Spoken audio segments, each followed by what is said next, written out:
Rahim assessment of year ही इस lecture का third part है, थर्ड वीडियो है। तो हम कानों को किस तरह हम असिस कर सकते हैं। Assessment of ear, there are assessments determines the integrity of ear structure and hearing equity. इसमें हम कानों की एबिलिटी को, इक्विटी को, दोनों कानों को हम चेक करेंगे। You will inspect and palpate external ear structure. आप उसको देख भी सकते हो और उसको पल्पेशन के ज़रिए से भी आप पल्पेट कर सकते हैं। इंस्पेक्ट मिडल ईयर स्ट्रक्चर, और मिडल ईयर स्ट्रक्चर को देखो विद द स्कोप, ऑटोस्कोप। उसका जो स्कोप है अरिस्कोप ये है, या दूसरा नाम है ऑटोस्कोप। ये एक स्कोप होता है जो कि कमरे जो कि कानों में इंसर्ट करते हैं inside. And test the inner ear by measuring the patient hearing equity. और हम इसके ज़रिए से उसकी सलाहियत को, कान सुनने की सलाहियत को चेक कर सकते हैं। Assessment of patient with hearing impairment, अगर जिसमें वो ख़राबी हो, provide useful data for you and planning effective communication techniques. आप कम्युनिकेशन के ज़रिए से आप प्लान कर सकते हो। हिस्ट्री अब किस तरह लोगी। The patient health history includes the review of risk of hearing problem. उससे हियरिंग प्रॉब्लम्स के बारे में पूछो कि मसला तो नहीं है, सुनाई दे रहा है आपको, नहीं दे रहा है, बजिंग साउंड है नहीं है, सर चकरा रहा है या नहीं, बैलेंस ठीक है नहीं है। हिस्ट्री ऑफ ईयर सर्जरी के बारे में, ट्रामा के बारे में, and the patient current exposure to high noise level. और उनसे ये पूछो कि कोई शोर सी आवाज़ आपके कानों में तो पड़ गया है या नहीं, मतलब किसी हॉर्न की वजह से या किसी धमाके की वजह से तो नहीं है। Determine if the patient has ear pain, कानों के का जो है दर्द है नहीं है, इचिंग हो रहा है, खारिश हो रहा है या नहीं है, डिस्चार्ज है जो कि इन्फेक्शन की अलामत है, टेनिटाइटिस है जो ना बजिंग साउंड है, वर्टिगो है सर चकराना। तो टेनिटाइटिस ये बजिंग साउंड किस तरह है। Damage hair cell in the ear, inner ear. हमारे इनर ईयर में क्या है, वहाँ पर हेयर सेल है कॉक्लिया में। वो हेयर सेल जब वो वाइब्रेट हो जाता है तो साउंड प्रोड्यूस हो जाती है, वेव्स प्रोड्यूस हो जाती है। तो अगर वो ख़राब हो तो फिर टेनिटाइटिस होगा। वर्टिगो है अगर बैलेंस ख़राब हो जाए, वेस्टिब्यूलो कोक्लियर नर्व है वहाँ पे, अगर वो बैलेंस ख़राब हो जाए तो सर चकराएगा, इसका नाम है वर्टिगो। और चेंज इन हियरिंग, या ये देखो कि हियरिंग में कोई चेंज है या नहीं है। Note behaviour indicative of hearing loss. ये पूछो कि हियरिंग लॉस की जो बिहेवियर है तो नहीं है। Such is a failure to respond when spoken और रिक्वेस्ट टू रिपीट कमेंट्स। या अगर उनसे कोई चीज़ पूछा जाए या कमेंट्स के बारे में पूछा जाए कि इसको रिपीट करो मेरे पीछे, अगर वो फेल हो जाए, वो नहीं कर सकी। लीनिंग फॉरवर्ड टू हियर, या मतलब वो आपकी सुनने के लिए आगे आपके पास आ जाए कि आपने क्या बोला। And a child's and attentiveness, या वो मतलब वो आपको आपकी अटेंटिव नहीं है, दिलचस्पी नहीं ले रहे हैं, नहीं ले रहा है, तो उसका मतलब ये है कि वो उसको सुनाई नहीं दे रहा है। If the patient has heard recent hearing problem, अगर अभी तो उसको ये मसला हुआ है, डिटरमिन द ऑनसेट कब से शुरू हुआ है ये मालूम करो। कंट्रीब्यूटिंग फैक्टर्स किसकी वजह से शुरू हुआ है, and effect of activity on activity of daily livings. और आपकी रोज़मर्रा ज़िंदगी के ऊपर इसका कोई असर तो नहीं है। Also assess the if the patient wears hearing aids, अगर उसने हियरिंग का जो सुनने वाला आला तो नहीं रखा हुआ है कानों में। And how the patient normally cleans the ear, और उनसे ये भी पूछो कि वो कानों की सफाई कर रहा है या नहीं कर रहा है। ऐसा नहीं है कि सिरे में वही चीज़ें उनके कानों में स्टिक हो जाए। आरिकल्स, आरिकल्स का मतलब है कान। विद द पेशेंट सेटिंग, उसको बिठाओ, इंस्पेक्ट, देखो द पोजीशन चेक करो, कलर चेक करो, साइज चेक करो, शक्ल चेक करो, and symmetry of the article. और दोनों कानों की बनावट को चेक करो। Be sure to examine lateral and medial surface, side वाला सर्फिस भी चेक करो, मिडल सर्फिस भी चेक करो, एंड सराउंडिंग टिश्यू, और सारे टिश्यू को क्या करो, चेक करो, एग्जामिन करो। The auricles are normally equal size, उनकी साइज इक्वल होंगी, and level with each other, और दोनों लेवल एक लेवल पे हैं होंगे। The upper point of attachment to the head is normally in a straight line, और जो ऊपर वाला हिस्सा है बिल्कुल स्ट्रेट होता है। विद द अदर कैंथस भी होता है कॉर्नर, और द कॉर्नर ऑफ द आई, बिल्कुल जो आई की जो कॉर्नर है उसके बिल्कुल पीछे जाओ ना, वो तो आपको क्या आएगा, नज़र, कान नज़र आएंगे।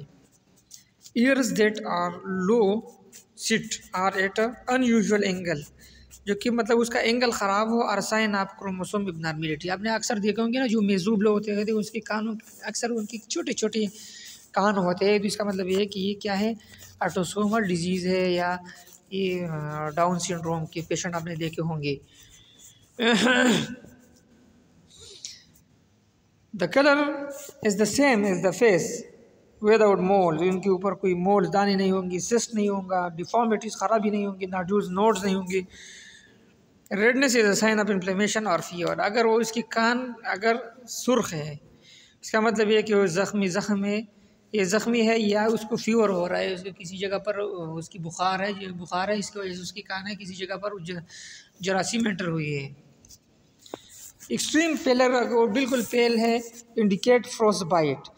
इसका मतलब ये है कि ये क्या हुआ है, फ्रोस्ट बाइट वो है कि हमारे अक्सर कोल्ड टेम्परेचर की वजह से, अगर टेम्परेचर बहुत कोल्ड हो जाए तो डिसकलरेशन हो जाता है स्किन की ड्यू टू कोल्ड टेम्परेचर। वो बिल्कुल पेल नज़र आएंगे क्योंकि टेम्परेचर बहुत वो हो गया है, तो वेज़ो कंस्ट्रक्शन हुई है ना, वहाँ से ब्लड वहाँ आ नहीं रहा है क्योंकि वहाँ कोल्ड टेम्परेचर है।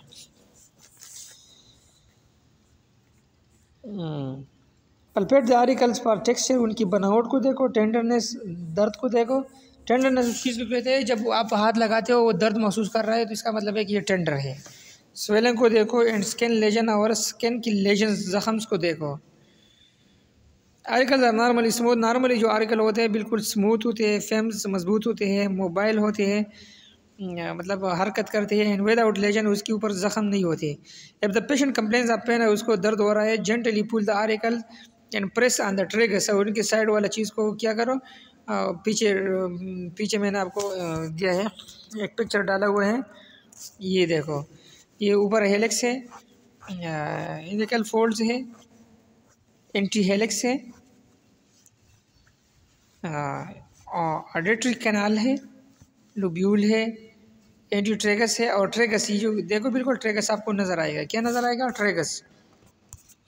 तो यहाँ पर ट्रेगस का जो लफ्ज़ दिया हुआ है, वर्ड दिया हुआ है, इसका नाम है tragus. If the patient is complain of pain, अगर उसको दर्द के बारे में वो कंप्लेन कर रहा है या कर रही है, जेंटली पुल द आर्टिकल, उसके कानों को ऊपर करो, पुल करो अपनी कैंचो, and press on the tragus, tragus के ऊपर जोर दे दो, and palpate behind the ear, और कानों के पीछे आप इस तरह हाथ लगाओ, ओवर द मेस्टॉइड प्रोसेस, और कानों के बिल्कुल पीछे वहाँ पर एक उभरा हुआ हिस्सा होता है, उसका मतलब मेस्टॉइड। मेस्ट का मतलब है ब्रेस्ट, ओइड का मतलब है लाइक, ये बिल्कुल ब्रेस्ट लाइक होता है, उभरा हुआ होता है ना। If the palpating the external ear increase the pain, अगर आप उसके ऊपर हाथ फिंगर पैड्स रख रहे हो उसकी वजह से दर्द ज़्यादा हुआ, an external ear infection is likely, इसका मतलब ये है कि आपको एक्सटर्नल ईयर में इन्फेक्शन हुई है। If the palpation of the auricle in the trachea does not influence the pain, अगर आप उसके ऊपर फिंगर फ्रेड्स लगा रहे हो, दर्द नहीं महसूस हो रहा है, द पेशेंट में है द मिडल ईयर इन्फेक्शन, जिसका मतलब ये है कि उसको मिडल ईयर इन्फेक्शन हुई है। Tenderness in the mastoid area indicates, अगर मेस्टॉइड एरिया पीछे बिल्कुल कानों के पीछे जो उभरा हुआ हिस्सा होता है उसके ऊपर आपने फिंगर को लगाया, वहाँ पर दर्द महसूस हुआ, तो इसका मतलब ये है कि ये टेंडर हुई है। टेंडर में से मतलब है कि मेस्टॉइडाइटिस हुई है, मेस्टॉइड प्रोसेस के अंदर इन्फेक्शन हुई है। Year kanal and ear drum examination, बाहर वाला जो एक्सटर्नल एरिया होता है इसमें ईयर कनाल होता है, फिर इसके पीछे जब जाते हो अंदर उसका ईयर ड्रम आता है, पर्दा, कानों का पर्दा।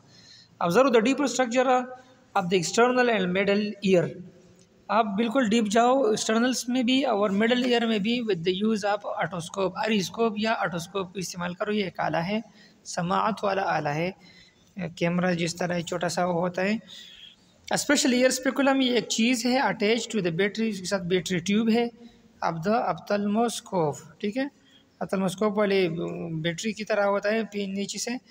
पर best visualization select the largest speculum, बड़ा स्पेकुलम वाला नाली वाला एक चीज़ को सेलेक्ट करो, that fits comfortably in the patient ear, और उसको आराम के साथ मरीज़ के कानों के अंदर दाखिल करो। बिफोर इंसर्टिंग द स्पेकुलम, जब आप उसको इनसाइड लेके जाते हो, चेक फॉर फॉरेन बॉडीज़, पहले देखो कि बाहर से कोई मालूच कॉटन कोई चीज़ तो फंसा हुआ नहीं है अब डायरेक्टली कनाल, उसी कनाल में ऐसा ना हो कि उसी स्पेकुलम के साथ आप उसको अंदर शिफ्ट करो। Make sure the patient avoids moving the head, उनसे ये कहो कि आपने सर को नहीं हिलाना during the examination to avoid damage, ऐसा ना हो कि डैमेज आए टू द कनाल, जो कनाल को टिम्पेनिक मेम्ब्रेन, और जो उसका जो मेम्ब्रेन है वो। And parents and young children after need to be restrain, और छोटे बच्चे या मतलब वो जो होते हैं उसको अपने बांधना हुआ होता है कि ऐसा ना हो कि वो सर को हिलाए, उनके हाथों को भी हिला बांधना पड़ेगा। लाई इन्फेंट्स टू फाइन, छोटे बच्चों को इस तरह लेटा दो with their heads turn to one side, उस एक साइड को उसकी जो हेड है उसको टर्न करो। And their arms held securely at their side, उसकी जो हाथ है बिल्कुल साइड पे वो करो। Have young children sit on their parents lap, छोटे बच्चों को इससे कह दो कि वो अपनी माँ की गोद में उसको लेटा दो।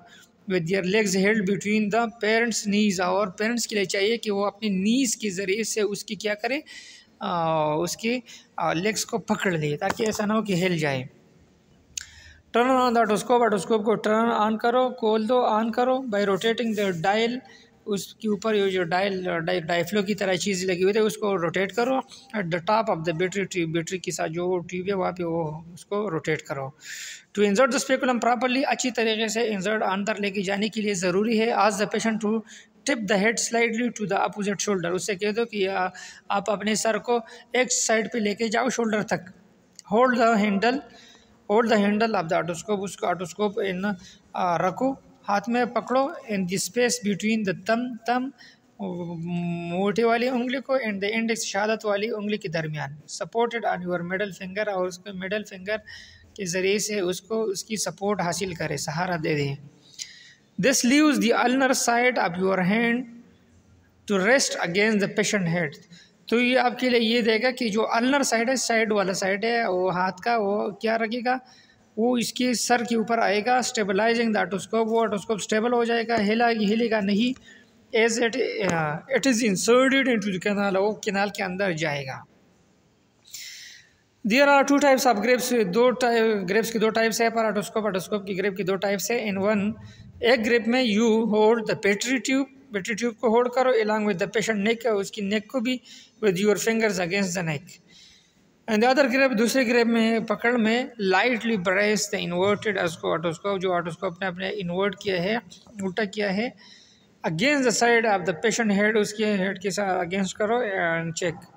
Insert the scope while pulling the auricle, कानों को खींचो ऊपर एंड बैकवर्ड, पीछे की तरफ खींचो तो बिल्कुल वो आसानी के साथ उस स्पेकुलम अंदर जाएगा।